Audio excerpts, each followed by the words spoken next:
મુસ્લિમ વેપારીઓ દુકાનો બંધ કરી 2 મિનિટ મૌન પાડી શ્રદ્ધાંજલિ આપી।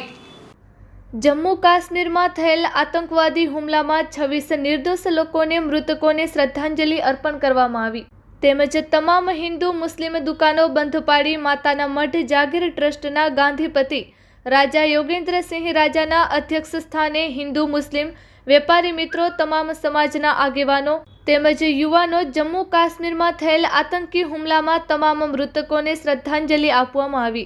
બીજી બાજુ મુસ્લિમ સમાજ દ્વારા જામા મસ્જિદમાં જુમા નમાજ બાદ સૌ મુસ્લિમ સમાજ સાથે રહી 26 મૃતકો શ્રદ્ધાંજલિ અર્પણ કરી 2 મિનિટ મૌન પાડ્યું અને સરકાર સખ્ત કાર્યવાહી કરે તેવી માંગ કરી। સાંજે હિન્દુ મુસ્લિમ વેપારી મિત્રો સાથે રહી રેલી કાઢી કેન્ડલ હાથમાં લઈ શ્રદ્ધાંજલિ આપશે। વાસુદેવ મહારાજ તમામને આત્માને શાંતિ મળે તે માટે ભગવાન પાસે પ્રાર્થના કરવામાં આવી। પીએસઆઈ ડીબી વાઘેલા સાહેબે તમામને શ્રદ્ધાંજલિ અર્પણ કરી અને સૌ એકતા અને ભાઈચારા સાથે રહે તેવી અપીલ કરી। માજી સરપંચ કાસમભાઈ આવા આતંકવાદીને સરકાર સખ્તમાં સખ્ત કાર્યવાહી કરે તેવી અપીલ કરી। ગિરીશ જોશી સાહેબ પત્રકાર આ બનાવ બન્યો તેને વખોડ્યો, સરકાર પગલાં લે તેવી માંગ કરેલ। અનવરભાઈ નોતિયાર સમાજ યુવા પ્રમુખ અને ગ્રામ પંચાયત સભ્ય જણાવેલ કે સરકાર આવા પગલાં ભરે બીજી વાર આવી હત્યા કરનાર 100 વાર વિચારે। સુરેન્દ્રસિંહ જાડેજા માજી સરપંચ તમામ મૃતકોને શ્રદ્ધાંજલિ અર્પણ કરી આ આતંકવાદીઓને સખ્ત શબ્દો વખોડ્યો અને સખ્તમાં સખ્ત સજા મળે તેવી સરકાર પાસે માંગ કરી। તમામ મૃતક કયા કયા વિસ્તારના હતા તેના ઉપર ધ્યાન દોર્યું, જેમાં આપણા ગુજરાતનો પણ સમાવેશ છે।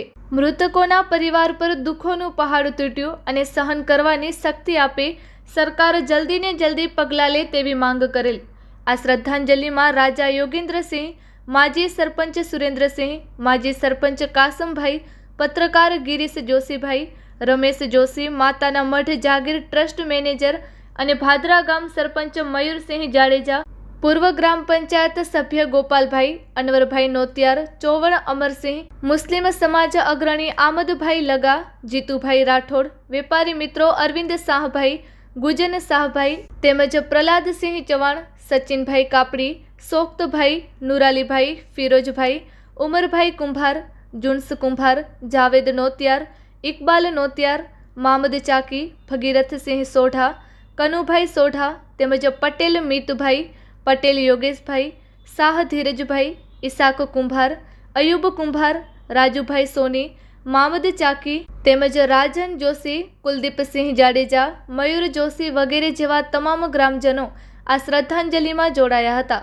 જામા મસ્જિદમાંથી નોતિયાર હાજીભાઈ નોતિયાર અગ્રણી, હુસેનભાઈ, શકીલભાઈ, મામદભાઈ લગા, સફીઓભાઈ, આરીફભાઈ, અલ્તાફ, હસનભાઈ, મામદભાઈ તેમજ ફિરોજ વગેરે જોડાયા હતા। રિપોર્ટ બાય આદમ નોતિયાર, કચ્છ કેર, બ્યુરો ચીફ। કાશ્મીર નગરમાં મોટો ત્રાસવાદી હુમલો થયો, એમાં 26 જેટલા આપણા દેશના નાગરિકોએ પોતાનો જીવ ગુમાવ્યો, એમાં 3 આપણા ગુજરાતના પણ આજરોજ એના વિરોધમાં સદગતની આત્માને શાંતિ મળે એટલા માટે જે રાજા બાબાના દેવસ્થાને આપણે સૌ ગ્રામજનો વેપારી જૂથે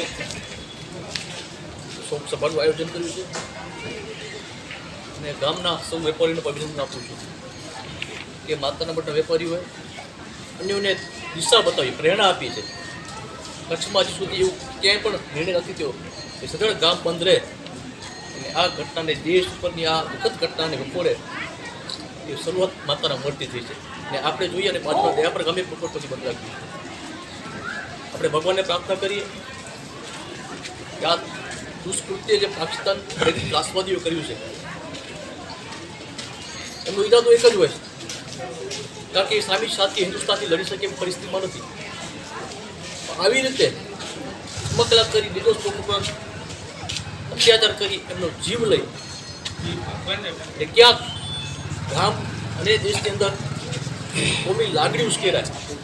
આને તો એક જ ઈરાદો છે કે ભારતને કેમ નુકસાન પહોંચાડો, પછી આર્થિક નુકસાન હોય કે બીજી રીતે નુકસાન હોય।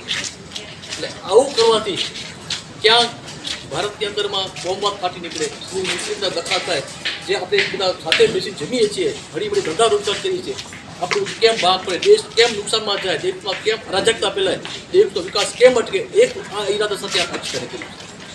વર્તમાન સમયની અંદરમાં જૂથના અનેક બધા પ્રકારો હોય છે. ભૂતકાળની અંદરમાં સામી સાથે જૂથ લડાતું હતું. હવે આ જેમ જેમ સમય બદલતું જાય છે આ જૂથની પરિક્રમા પણ બદલતી ગઈ છે. અને આ એક જૂથની જ પરિભાષા છે. એના માટે આપણે સૌ સંયમ જાળવી આપણો દેશ, આપણો ભાઈચારો અખંડ રહે, એક મળી નેક બની ના આપણા દુશ્મન પાકિસ્તાનને અને એના પ્રેરિત દાસોને આપણે શું જવાબ આપીએ. એને એમ થાય કે આપણે ગમે એટલા કરશું હિન્દુસ્તાનની અંદરમાં ક્યારેય ફાટફૂટ થઈ શકે. આપણા મનથી મારો જે ઈરાદા છે ઈરાદા હિન્દુસ્તાનમાં ક્યારે પણ સફળ નહીં થાય. એના માટે આપણે શું સહયોગ રહીએ, સજાગ રહીએ. ને આપણે તો સરબત બેઠા છીએ. 50 કિલોમીટર પછી આપણે પાકિસ્તાનની બોર્ડર આવી જશે. આપણે ભૂલ છેલ્લું થાય પાકિસ્તાનની બોર્ડર નજીક પડી ત્યારે આપણી વિશેષ જવાબદારી બને છે. આપણે તો સાથે મળીને આવા ક્યાં કોઈ યુવાનો આ પાકિસ્તાનના જે ખરાબ ઈરાદો છે ઈરાદો પાર કરવામાં આપણે ક્યાંક બની જઈએ. એના માટે આપણે સાથે મળી જેમ કાયમી રીતે આપણે સાથે મળી રહ્યા છીએ એવી રીતે સાથે મળી આવા અનેક કૃત્યો કરતા લોકો સામે આપણે સાથે મળીને જવાબ આપીએ. એવું નથી કે વોટ રૂપ જ થતું હશે, ક્યાંક દેશની અંદર પણ એવા લોકો હોય એવા લોકોને આપણે બધા સાથે મળીને ફોલો કરવો જોઈએ. ખાલી પાકિસ્તાનમાં હોય આ દેશ એટલો બધો વિશાળ દેશ છે, એટલા બધા દેશ વિરોધી તત્વો આપણી અંદર ઘૂસી આવ્યા છે. એમાં આપણે ખબર ન પડે કે ક્યાંથી આવ્યું છે. એટલો વિશાળ દેશ છે ત્યારે આવા પ્રકારમાં ક્યાં પણ આપણી નજરમાં આવે આપણો દેશ ક્યાં છે, હિન્દુ હોઈએ તો મુસલમાન હોઈએ, આપણે ભારત સિવાય ક્યાં જવાનું નથી. આપણે ભારતમાં રહેવાનું છે એટલે ભારતની જવાબદારી આપણા સૌની છે. આપણે સાથે મળી ક્યાં પણ આપણે એવું લાગે આપણા ગામમાં, આપણા મંદિરમાં, આપણા મસ્જિદમાં એવો શંકાસ્પદ માણસ આવે તો આપણે તાત્કાલિક પોલીસને જાણ કરી અને દેશની રાષ્ટ્રીય જે આપણી ફરજ છે એ નિભાવવી જોઈએ એવી આપ સૌને મારી વિનંતી છે.